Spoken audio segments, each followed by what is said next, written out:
好，欢迎您回到新闻大白话的节目现场，我是钳子，介绍这1个小时的来宾。首先是国际政治专家赖玉成老师，主持人好，观众朋友大家好，以及资深媒体人谢寒冰，主持人好，大家好。另外是退役少将厉正杰将军。钳子好，各位观众大家好。好，观众朋友，我们来看看川普在台湾时间今天早上的10点钟。发表了他的国情咨文演说，并且狂飙了108分钟，破了历史记录哦。那他上演了马拉松，像这样子的一个演说。他说啊，美国现在进入了黄金时代。我们来听听看。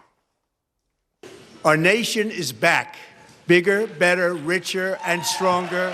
than ever before.You've seen nothing yet. We're going to do better and better and better. This is the golden age of America. And our enemies are scared. Our military and police are stacked. And America is respected again, perhaps like never before. 好，这个108分钟的演说，我们看到川普非常反常的全程看稿哦，并且他说自己做了多好，做得多棒。他说他收了关税，提振了美股，像是道琼提前涨破了5万点，我们国家的经济阵营空前的姿态蓬勃腾飞哦，并且讲了非常多他自己的政策非常的好。可是观众朋友，我们来看看 CNN 很快的他去试算，他说你川普说谎，给他打脸哦。他说税率100才有可能像你川普讲的用关税收入取代所得税哦。我们先来看看哦，美国的联邦政府上个财政年度哦，所得税的征收是2.6兆哦，他们收了很多的所得税哦，美国很多有钱人。可是同一时期的关税收入只有1950亿呀，随随便便一看就差很多，差13倍。哦，所以你根本就是在说谎嘛。那另外呢，我们来看哦，美联社就讲说，近70%的美国人认为国家的发展方向不对，就是给你川普打了一个这个问号，甚至是一个 no 这个反对票。60%的美国人认为79岁的川普越老越失控，共和党的支持者他的支持度都下滑了，只有不到50%，只有45%的人认为川普头脑敏锐，而且能够应对挑战。其实这个我们看到呢，2023年这个很多人都还认为川普的这个脑子很好，虽然年纪有点大，可是呢他的判断力不错所以现在美国人其实某种程度已经对川普不信任了，觉得你把国家带领到错的方向去。而另外这个关税受挫，川普已经被判定违法了嘛，被大法官判定违宪。这个整个事件呢，中国是最大的赢家哦。那川普呢要去北京做访问哦，这件事情像是关税的筹码已经没有喽哦，北京的筹码大增，反攻谈判桌哦，所以包括《华尔街日报》都这样报道，说美国最高法院其实拆解了川普的贸易战略的核心支柱，所以呢，大家都认为中国大陆在这一波变化里面呢，可以说是最大的受益者。川普已经敲锣打鼓说他313要访问中国大陆，可是我们来看看中国大陆的回应。中国大陆的外交部发言人毛宁在被问到这一题的时候，他并没有这个正面的回应。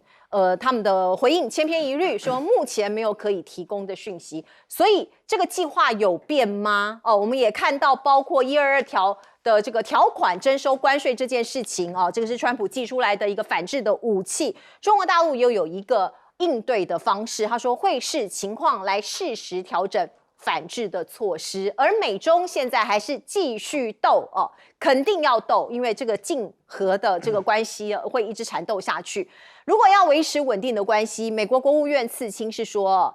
这个美国国务院次卿说，但川普政府不信任中国。一方面，我们想要他们这2个国家想要维持一定的关系，可是川普说，这个中国大陆他没有办法信任。可是呢，像是辉达其实黄仁勋蛮痛苦的他想要跟中国大陆做生意，不是前一阵子川普有允许 H200去销往中国大陆，可是目前为零，中国大陆不买所以这个你让他放行也是白搭。而另外，美国它有一招策略说是叫五角大厦 AI 制定矿物参考价，他是认为中国大陆的这个价格太低所以他要来主导这个市场在这个稀土的主导地位，美国要拿回来。而另外这个像是我们看到大疆，应该是现在全世界这个无人机的龙头，他就提告了 FCC， 这是联邦的通讯委员会因为联邦通讯委员会把大疆列入黑名单。他说：“你们何必？这个没有法律依据啊！你凭什么把我列入黑名单？你这是违宪。”来，川普的民调支持度一直往下落啊，这已经不只是说这个民主党就是反对党的人讨厌他，事实上中间选民讨厌他，更重要的地方是在于他的 MAGA 已经有一部分的人已经离开了，所以他才会造成了60%以上的民众对于川普是持反对态度的，甚至高达6%认为他的施政的情况并不理想，70%的民众哦，已经到70%了，70%的民众说我不信任川普，这代表什么？川普这1年以来，他失去了整个大部分美国人的支持，所以他剩下的只剩下他的那种 MAGA 的核心分子，也就是最铁粉的还支持他。当然，如果说今天共和党的人有谁跟川普唱反调的话，他也别想选了。为什么？因为川普的支持者，他可以让你不当选，但是他没有办法让你当选。为什么？因为他只是一个门槛，也就是说，他必须要有这个川粉来支持他，垫好他的基础，再往上叠加。所以目前来讲，共和党的人说要大部分的倒戈离开川普，我想这个也太不切实际了。所以我个人认为，川普目前来看的话，他的期中选举如果调一个院，例如说参议院或者众议院，如果他调一个院，他就已经开始准备要破压了，而且他很有可能会面对弹劾。也就是说，我们看到目前来讲，这个联邦最高法院判决他的对等关税是违宪，所以他很有可能，川普未来会面临很多的弹劾，包括 ICE 他们的这种过度执法都有可能会被弹劾。我想，这个川普他心里面都急，他也知道，那他的整个演说空洞无物，拉拉搭搭太长了。但是问题就在于讲的都是口号，可是美国的民众并没有买单。我觉得最可怕的地方在哪里？美国的社会、美国的政治已经彻底撕裂了，跟我们台湾一样，就是颜色整个撕开了。你看，在过去美国的总统到国会去做这种咨文的时候这个再怎么样，两党的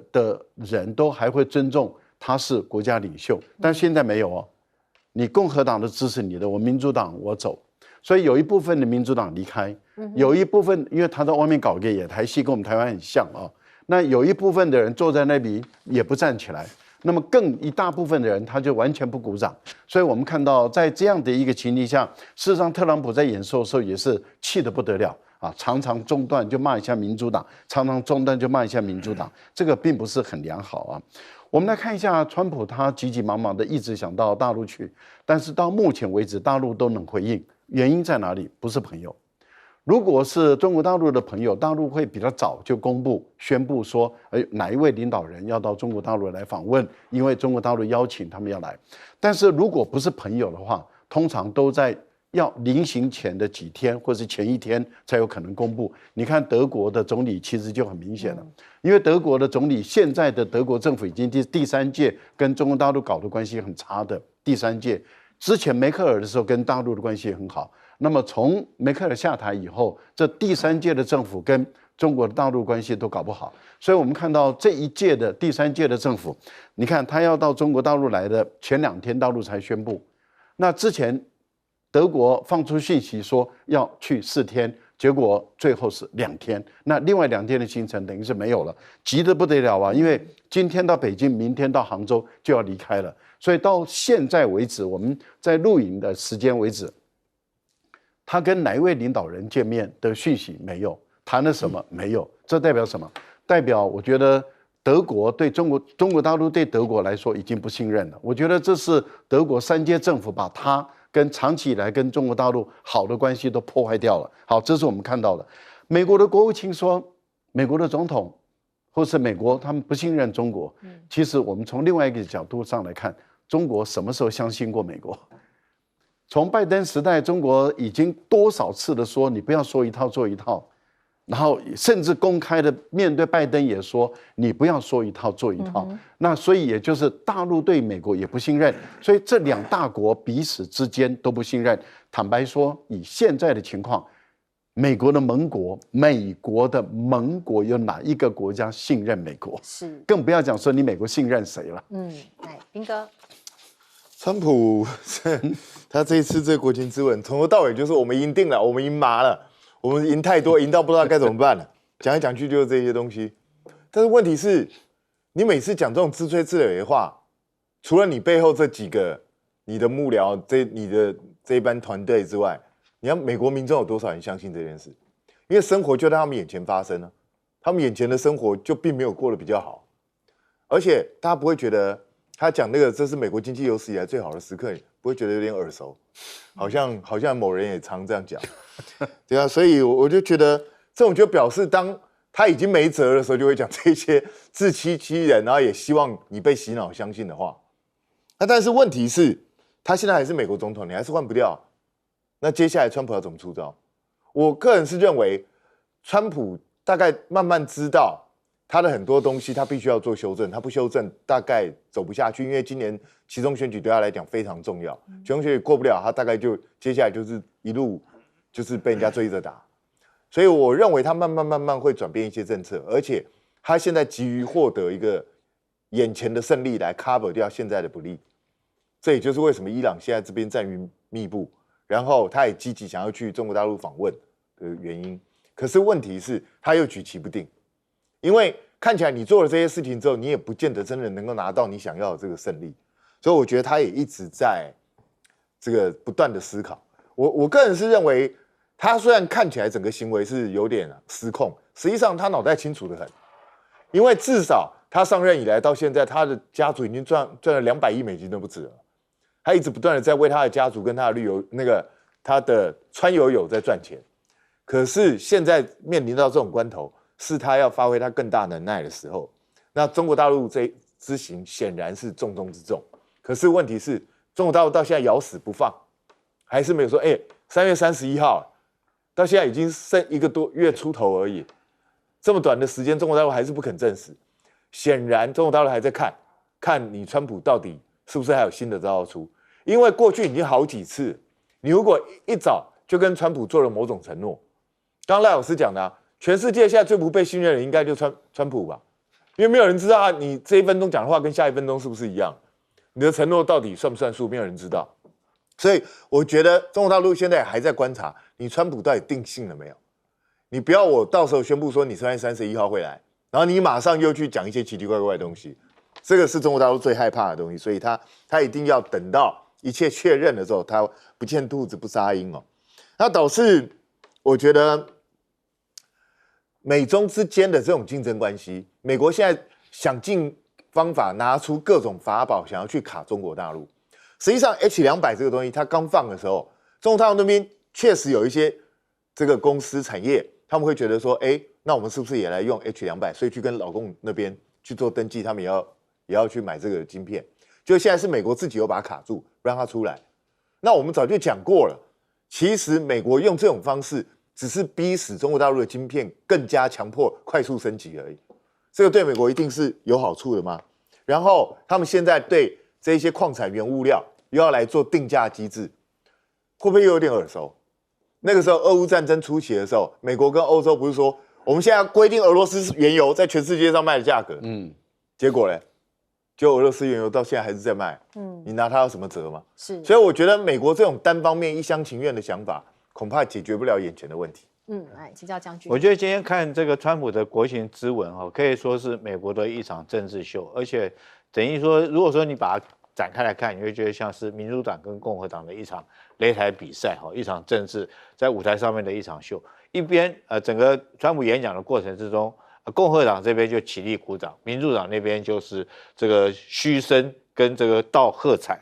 然后看得出来，美国整个国会如果说连一个总统的国情咨文都搞成这个样子，那你说美国不分裂，什么叫做分裂？当然现在美国我觉得最可怕的是川普当然有70%的美国人认为说他的发展方向不对，而且认为川普失控。我觉得更可怕的是川普用人的关系。你看他现在做了很多事情，连我们这个远在台湾，我们都觉得说匪夷所思。你关税怎么会这样争？这个美国大法官已经6比3的这种比数打脸你了，但你还不肯服输，你还继续要说这个我争10%，再继续加码到15%把美国自己的盟友全部得罪了。我觉得最大的原因倒不见得是川普自己本人刚愎自用，而是他周边的这些拍马屁的人一直都在拱他说，哎，你做得很好，吾皇万岁，吾皇英明，所以让他一直认为自己做的事情是对的。我们现在看不就是正是如此吗？那我们举个例子，你用的都是身边的自己这些人，然后这些人都不能给你一个提供证言，包括到我们讲的包括他国务卿啊或者副总统啊，都是甚至于这财务方面来讲的话，不管是财政部长，或者是贝克鲁特等等这些贝森特这些人，都是一些马屁精尤其是让人家匪夷所思的。你怎么会这么重要一个美国跟伊朗的谈判跟美国跟这个俄乌之间的谈判，你居然用了同一组人？这组人都是什么？这2个都是房地产商嘛，一个是他的好朋友，地产商的好朋友这个威克特夫，另外一个是他女士库许纳。上午去同样都是在日内瓦，上午去谈这个俄乌之间的战争的谈判，下午就去谈美伊之间的谈判。难道你美国这么广大的这么多人口来讲的话，你只有这2个人可以代表你谈判吗？当然，我们看到川普这次要到中国大陆去访问，还没去之前他已经放话了，他要求的规格都已经讲出来了。比如说我们前2天听到这个川普讲的，我到这个中国大陆去的话，他要有红地毯来迎接他，他要有仪仗队来迎接他，而且他讲了要跟上次一样，仪仗队身高都误差不能到差0.3公分，都要一样高，这个头上的那种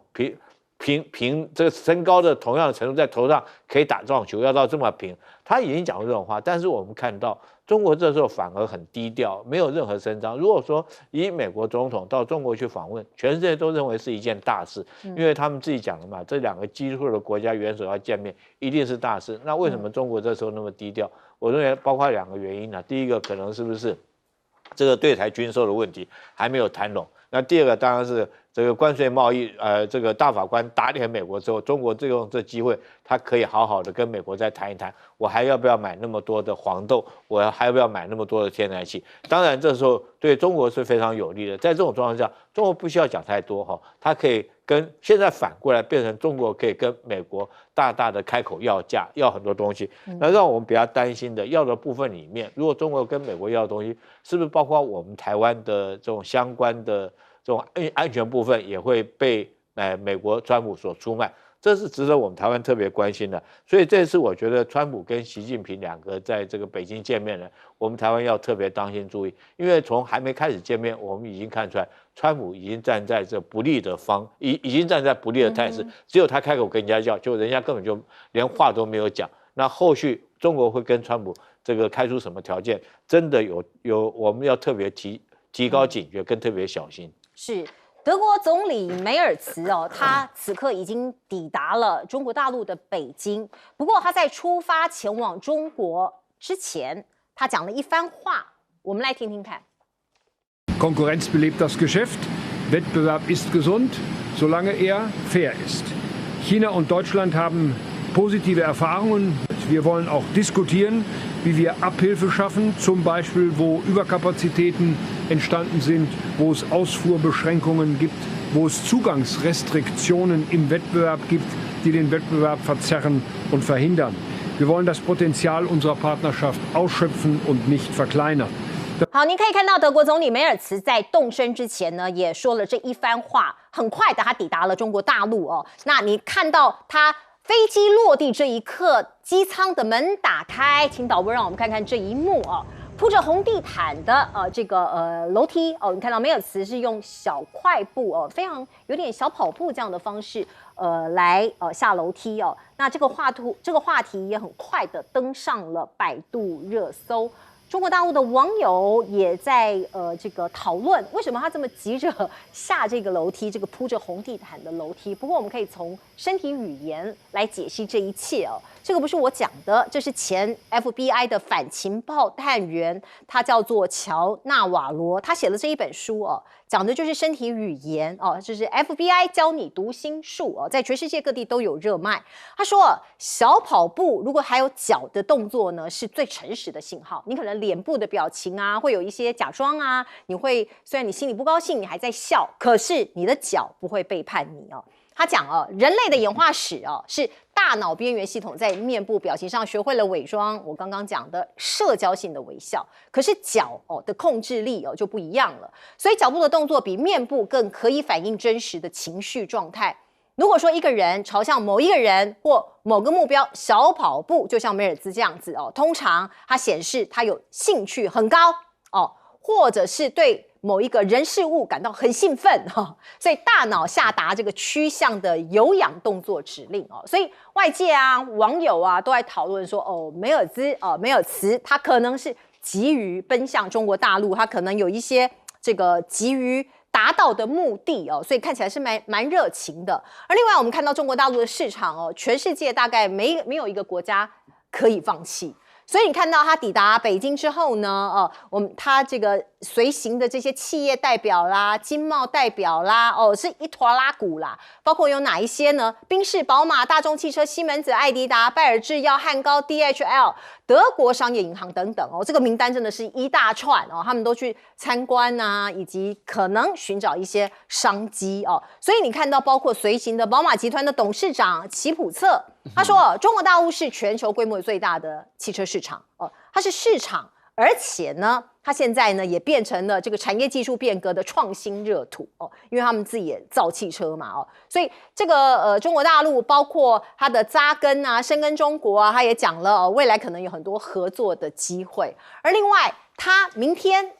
会跑去杭州拜访宇树科技。其实宇树科技真的是异军突起，因为它才创立10年而已哦。可是，在国际间，在 AI、在机器人这个领域呢，很多人都在研究它。所以梅尔茨这一次所有的行程安排里面呢，也有人认为最出乎意料、最耐人寻味的就是拜访宇树科技。因为过去大家知道，德国是一个100年工艺大国，它很会做一些这个工业的各种的成品。可是观众朋友，你看到宇树它的成长轨迹浓缩的故事，恐怕会让德国非常的不安。我们先来看看宇树他发表最新的机器人狗机器狗因为它是4只着地的这个机器狗这是第4款。那在影片里头，你也可以看到呢，它挑战了多种复杂的路况，还有恶劣的天气，在一些河沟啊、雪地啊、丛林啊各种的这个气候、各种的地形，它都可以自由的穿行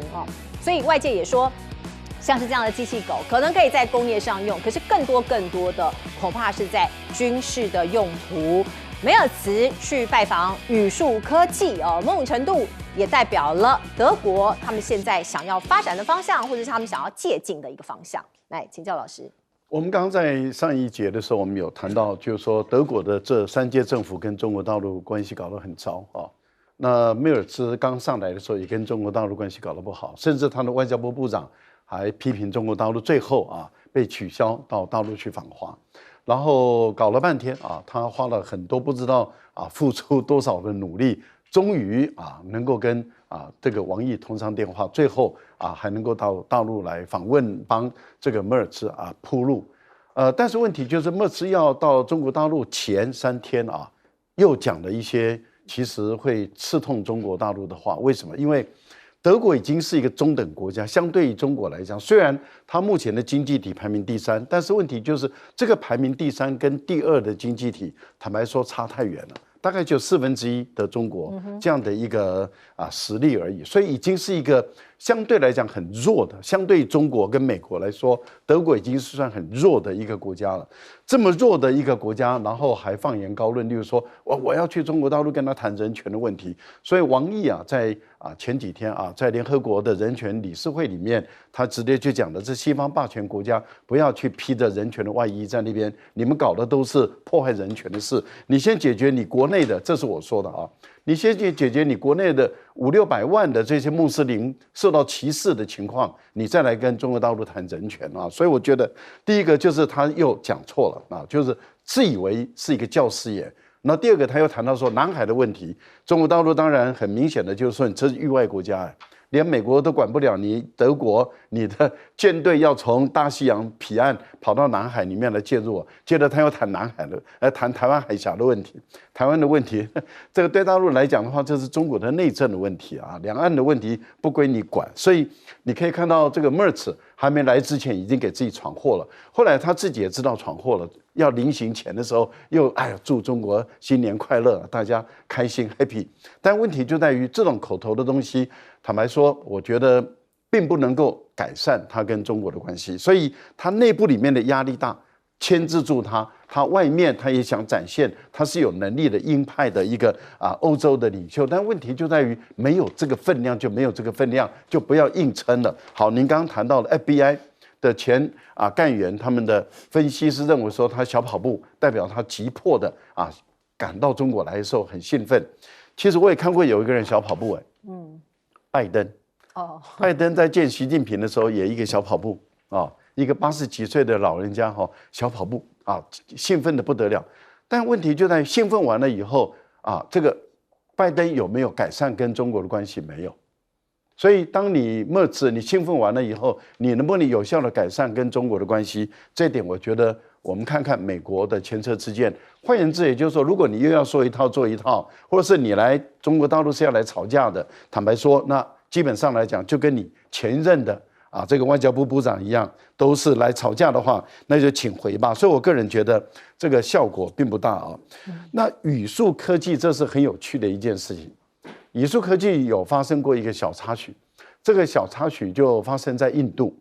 印度这次举办了 AI 的年会，有一个大学，它展现说这是我们大学的机器狗，结果被眼尖的人一看说不对，这是语数的机器狗，这不是你的机器狗。后来被拆穿了以后，他就说我们有没有说这是我们的机器狗？可是明明你在介绍时有人直接录影下来说，你就说是你的机器狗，然后就说我们只是跟中国大陆买来，我们来做研究用的，这代表什么？代表事实上想鱼目混珠，然后被人家拆穿了。可是问题是在语数科技的进步的速度实在是太惊人了。尤其您看到机器狗的这个演化的速度，也真的是很惊人。我们之前看到了，它确实，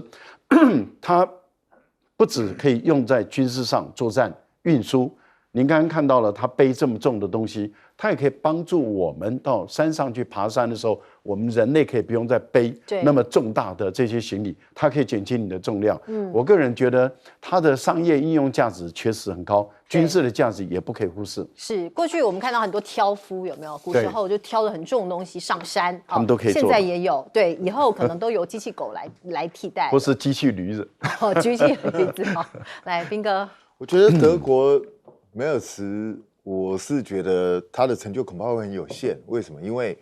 你看他们讲话翻来覆去，每一次都是这样，就是一开始都说我跟中国绝对不能脱钩，中国这个市场多重要，然后噼啪讲完之后，可是呢，中国的人权问题呢，中国的怎么就来了，就永远都是这样。我不知道这个是要显示说他自己内心的平衡呢，还是觉得说他不甘心，就是改变他的政策，所以不得已要去这样去做这种画蛇添足，还是因为他国内自己政治的关系，因为他必须满足他国内的党派其他的一些杂音，所以不得不去做这样的一个说法。可我想这种说法，中国大陆绝对不会很满意。那中国大陆如果绝对不会很满意的话，他再兴奋也没有用。我是看得出来，他应该是很兴奋，因为家里有养宠物的人都知道，你看那个狗狗、猫咪。他如果看到他想吃的那个脚步就会变得很轻快，对。那如果他不想吃的，你看他就走了意兴阑珊的样子，非常明显啊。对所以我觉得人跟狗跟猫也大家都是动物嘛，也都差不多嘛。但是一时的兴奋，并不代表真正能够做到后面他想要达成的成果，这是两回事。那以莫尔茨他这种相对比较趋于保守的性格，我认为有限。到目前为止，德国还没有出现一个能够超过他们过去的女强人的这样的一个很懂得去观察国际局势，而且在关键时刻做出正确判断的这样一个人。我觉得目前德国还没有出现这样的领导人物，所以我判断这一次他去大概虽然是可以缓和双方之间的关系，但是恐怕并不能够达到他自己真正想要达成的成果。那导致德国他特别去观察语速，这对他来讲很重要。为什么？因为德国其实在欧洲机器人的霸主是他，对啊，更不要说他是百年工艺大国，对，所以对他来讲，他当然很讶异，为什么语速这样一个看起来规模也不是非常大的公司，也没有过去资历也不深，短短10年为什么能够一下飞速进步到这样的程度？他们也要去看。那实际上不止印度有去跟语速买机器人，我们台湾也有。我们台湾现在就有厂买语速机器人回来，也是在做研究，也想看看为什么人家进步这么快，这个都是很正常的了。那可是问题来了，就是语速到底为什么能够进步这么快？大家如果有印象的话，10年前那个时候很强的叫 Boston Dynamic， 那时候也是做这种机器狗。当时这个机器狗能够快速跑步就已经不简单了，可是它屁股后面拖了很长一条线，为什么？要给它提供能源呢？你不给提供能源的话，它都没办法动啊。那现在你看，这么小的一个机器狗，这个机器狗真的个子不大，对，可是它能够做长时间的这样移动。其实这拜什么？你知道？当然，语速不断的在创新科技有关。中国大陆强大的这个电池的这个系统，也是一个非常重要的因素，能够让电池小型化，能够储存更多的能量。这个才是人家进步的跟随。它是整个产业的每个环节都在不断的推进，在进步。那机器人其实有很多重要的公关要去克服，比如说这个特斯拉的这个 Optimus， 它现在就在攻克你手臂最后最细腻的动作，包括能够轻轻的拿起杯子啊，做这些。那如果能够攻克呢，当然很厉害。我觉得中国大陆现在也正在这一关，在想办法攻关当中。如果连这种最细腻的动作也被它攻关的话，那老实讲，其他国家要追上就不容易。是。将军，这次大陆春晚总共有好几场的机器人表演，但是大家最看的最多的大概就是语速这场武术的表演。除了这场之外，在我们台湾媒体上还可以看到是一个这种老奶奶的最爱那场人仿人的一个人的表演其实整个这个春晚表演总共有4家的机器人公司来展出他们的产品来做表演。那这4家公司来讲，听说他们上场一次要参加这个春晚的话，要花1亿的人民币才可以上场。但是他花1亿之后，他后续的商机就无限了。那整个中国大陆其实机器人现在内卷得很凶他们总共听说有150几家制造机器人的公司。那未来可能大概我在想说，应该大概只有10家能够出现吧。所以他们竞争的是非常激烈。在这么激烈竞争之下，当然他要很快的能够求进步。我们看语速，从去年的春晚它只是一个赚手绢的机器人，到今年来讲它可以展示各种翻滚跳跃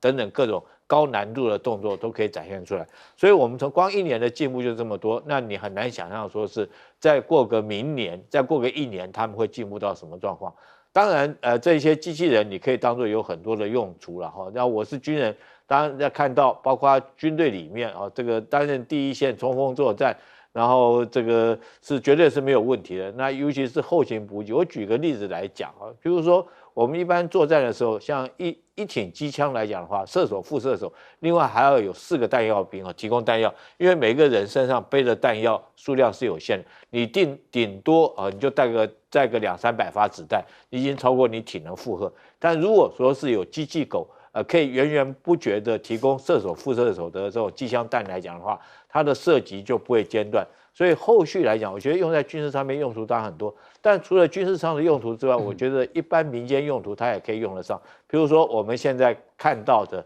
这次在春晚表演的奶奶的最爱那场节目，让我就可以感动到很多的这种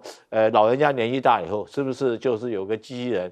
可以在旁边提供他相关的照顾跟照护这个给他吃药吃饭时间到了提醒他，甚至于更精明一点，比如我们讲的豆包那款这个 AI 的模型，它可以陪他聊天，那对于这个老人照顾也是很好的一个结果。所以我认为说，我们不要光拘泥于看军事方面，可能在其他的商机，包括到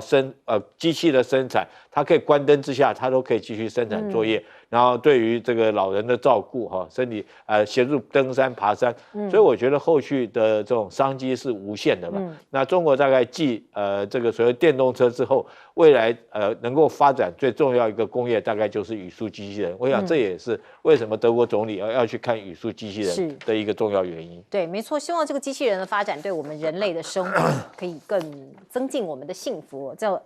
这个才是对我们的未来更好。不过我们再来看看中日关系，现在看起来是回不去了。中国大陆封杀了20家防卫日企日本的企业就是防卫相关的一些企业。那日本政府很生气啊，包括你看到日本的内阁官房的副长官，他叫佐藤启，他就说：“我们抗议，而且很遗憾我们向中方提出强烈抗议，要求撤回这个措施。”那很明显的，中国大陆要列管这20家日本的防卫企业。就是限制你或者不让你在这个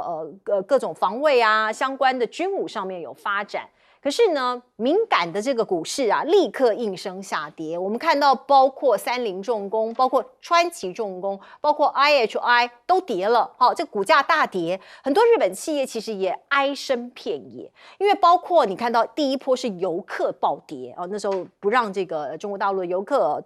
过多的到日本去消费，另外稀土的进口限制，这个双重打击已经让很多日本企业尝到了苦头。他们说眼前是一片漆黑，不知道未来在哪里。而另外我们看到，在这个日本的首相的这个主导之下我们看到包括现在离台湾最近的这个岛屿啊，现在呢已经打算规划，大家都知道新的飞弹部署的一个基地。包括与那国町，包括冲绳这2个地方都要做一个布置。可是中国大陆这样解放军他们也有一些反制的措施，包括现在呢，他们非常罕见的曝光了东风100部队里头可以看到7辆东风100的发射车，还有14这个弹级这个我们可以看到，包括很多的这个各种的作战部队集体亮相过去他们可能是秘密进行，现在刻意高调的在媒体曝光，有它的意义，一个组合，一个贺组的这样的一个意味非常的浓厚。那另外南韩这个国家现在有一点点微妙了，包括你看到日本跟美国现在非常紧密的结合，在经济啦，在这个防卫方面，方方面面都很结合。可是过去美日韩这个3个国家可以在这个我们可以看到在第一岛链这个合作非常的好。可是现在南韩说，如果要军演的话，可不可以排除日本啊？缩小军演的规模，而且排除日本，所以美国可能某种程度也觉得有点不耐烦。他说：“你们这样临时要改，我很难配合啊。这样好了，我美国、日本自己做，你南韩别来了所以看起来这个所谓的同盟国韩美日的同盟有一点点松动了。我们看到前一阵子不是这个 F-16无预警在中国大陆这个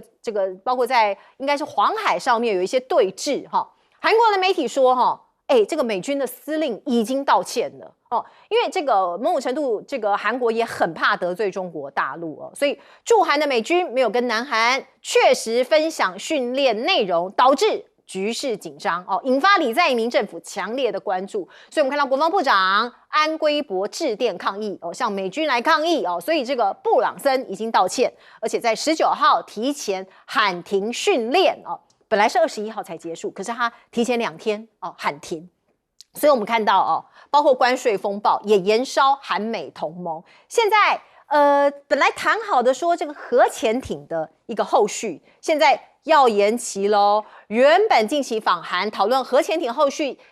一些协商问题的美国代表团，现在也说暂时不去了，行程延后了。所以这些都是一些很微妙的变化。而另外我们看到呢，此消彼长，中国大陆商务部呢释放一个讯息，因为本来中韩之间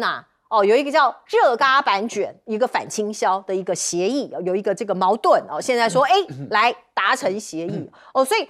这个南韩是不是有一点在转向了呢悄悄的有变化了。而另外我们来看看伊朗的局势，前一阵子非常紧张，很多人都说美国要打了，要攻打伊朗了。可是我们现在先来看看美国的这个航舰呢，不断的在附近这个布置。那伊朗呢，找中国大陆搬救兵吗？我们看到现在报道说，伊朗快要跟中国达成一项协议，要购买它的反舰飞弹好，如果部署完成，美国海军可能就会有威胁了哦。那白宫官员是这样讲，要么达成协议，要么就像上一次重拳出击，因为上次他是把他的核设施给摧毁。那我们现在看到美军的参谋首长联席会主席凯恩就说川普有意啦，他真的很想对伊朗动手，可是美国最高将领其实是泼冷水，他有跟总统说，我们的弹药库快要空了一直不断的消耗，所以呢，华邮就有一篇报道说，美国最高将领力阻就是劝川普不要对伊朗开战，川普驳斥，他说没问题的啊，我们可以轻松取胜啊，川普很想打那以色列的媒体也报道，他们爆料说，美军向以色列部署了11架 F-22战斗机，有可能他要去空袭这个伊朗，作为相关的准备。所以呢，就有媒体在说我们要赶快看看五角大厦它的这个披萨指数有没有上升，因为大家媒体都会看嘛。如果说挑灯夜战，那极有可能要动手了。所以呢，美国的国防部长就说：“哎呀，我不会让你们知道我们什么时候要动手，我会乱定、乱打美乐。”骗你们，扰乱大家。来，老师，我觉得日本当初有一些政客，还有一些智库，还有一个大学的教授，还有包括台湾的有一些比较亲日本的他们当时的预估说如果高市早苗大获全胜尤其是自民党大赢的话，中国大陆就会妥协，会走向实际，因为他必须要跟日本搞好关系当时的推断是这样子那高市早苗大获全胜嘛，赢得2/3的一个席次。结果你看，刚刚休完假，大陆是比我们晚1天开工，一开工2个重拳就过来了，一个是对于日本的20家的军工企业这个上天下海的这20家军工企业马上就禁止这个军民两用的物资供应给日本。第二个呢，对于20家企业因为这20家企业跟他们是比较有关系的，那么保持关注，也就是说，如果你们把我给你的稀土做成为产品，或者是把我的稀土你转给这个我禁止的20家企业的话，那你们也拿不到，所以你们要写切结书，而且要报告你们所有的用途，他要去核查。那你可以看到，当日本说绝对不容许，然后呢，然后你要怎么样？你不容许，但不容许还是会做他们抗议抗议听到了，但问题就是你敢不敢报复？也就是说，如果日本报复的话，那中国大陆会再加筹码。那你如果再报复再加筹码，那我们就问了，你日本的筹码多还是大陆的筹码多？好，我们再看一下，当时大陆说对于到日本的旅客开始在减航班，航班先减少，航次再减少，甚至很多航点就直接取消了大概45%，还有可能会继续扩大到50%到60%左右。那当时日本很多右翼的政客就笑台湾也有一些绿营的媒体也在笑说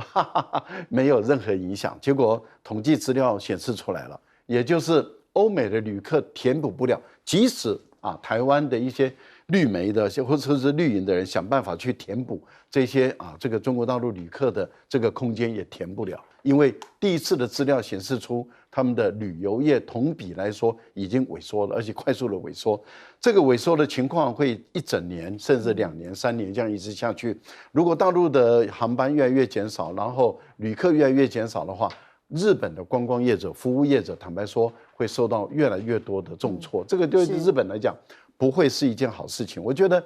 另外有关于美国，坦白说美国这样做真的是超过了。在春节期间启动的100多架次的战机去韩国跟中国大陆毗邻的防空识别区，这个很明显的是挑衅。中国大陆当然应对2天100多架次，那你想想看，等于是1个小时就飞多少架次，不断的在对峙的过程中，如果万一擦枪走火，中国大陆可以对于这个源头进行打击，那就是对于韩国的军事基地、美军的军事基地进行打击。这个对韩国来说的话，这还开玩笑，跟中国之间爆发战争，所以对韩国来讲，他觉得不可接受，就是你美国怎么可以不告诉我你的演训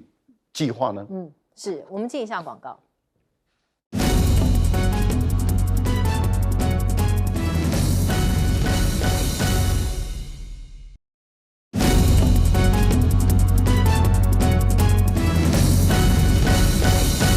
好，我们来请教将军帮我们分析。美国跟伊朗现在两边互相在叫嚣。美国说我们派了F-22 这个 F-35哈，那伊朗说我们摆了 CM3.2的这种反舰导弹。其实这个为什么特别讲？这是路透社报道的新闻。那这款导弹真的是号称地表最强的反舰导弹。我跟你讲，它有多强呢？它如果按照中国来讲的话，中国叫做鹰击12。那这款导弹它的这种射程可以到达这个290公里。也就是说，如果说它摆在岸边，我不要往海上摆，我在岸边来讲，你美国军舰你就不敢靠近300公里你不要以为我讲真的还讲假的。那这款导弹它是一种巡弋导弹，也就是说它是贴海飞行的。一般来讲，对舰攻击的导弹，它会先往天上飞，快要接近的时候它才平飞。那或者是说，刚开始平飞，快接近舰的时候，它跳上去往下打。但这款导弹的话，它从头到尾都是平的，离海面只有3到5公尺这么高，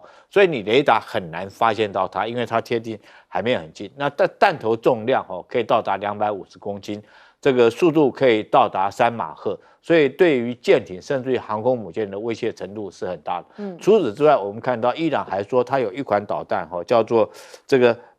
萨亚德防空导弹，我们看到它在海上面放在海上面一个平台上面，它是防空导弹发射，射程可以它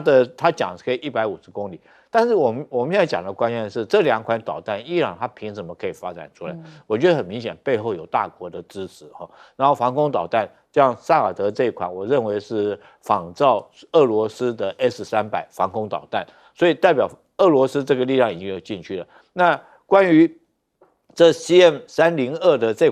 款对舰导弹到底有没有？我们不敢讲了。中国会不会在这个时候这么敏感的时候将这个武器卖给伊朗？这很难去推测。可是你不管怎么样，会不会之前这个他已经完成一些人员的训练，然后现在只要有武器到，他就可以攻击。所以如果说是我们现在看到美国来讲，我认为美国要。如果说就军方立场来讲，以我军人来看的话，这场仗我是不愿意打的。为什么？因为你没有很明确的战略目标。那你如果你达不到你的战略目标，你是失败。可是如果说就川普来讲的话，他为什么坚持要打？因为我认为跟他这一次在关税这个贸易战这方面被这个美国的大法官打脸有很大的关系。如果说他在这种状况下，在国内失去了威信，失去了威望，他当然希望比照当年的雷根能够在军事上面或者在外交上面有一个大的成就。那当然，伊朗这场就很容易变成他这个挽回这个颓势的一个舞台所以我认为，如果这种状况，如果川普一意孤行来讲的话，这场战在川普他愿意要这样做，很可能发生这个战争的情况很可能发生。可是这场仗打下来，我认为双方来讲可能达不到他们所谓战略上的一个目标。好，我们进一下广告。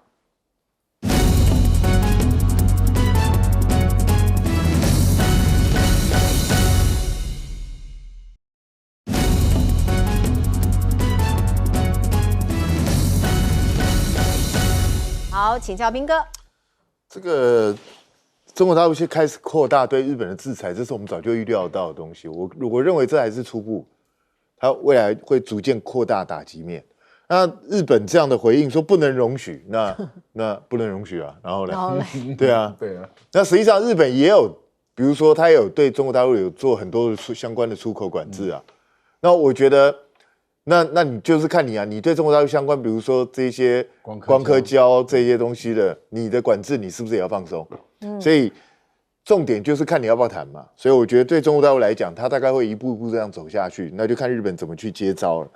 那导致美国现在在针对伊朗这个地方，我认为它有点骑虎难下的趋势。川普是真的，我认为他有想打，可是问题打了，然后呢，兵连祸结吗？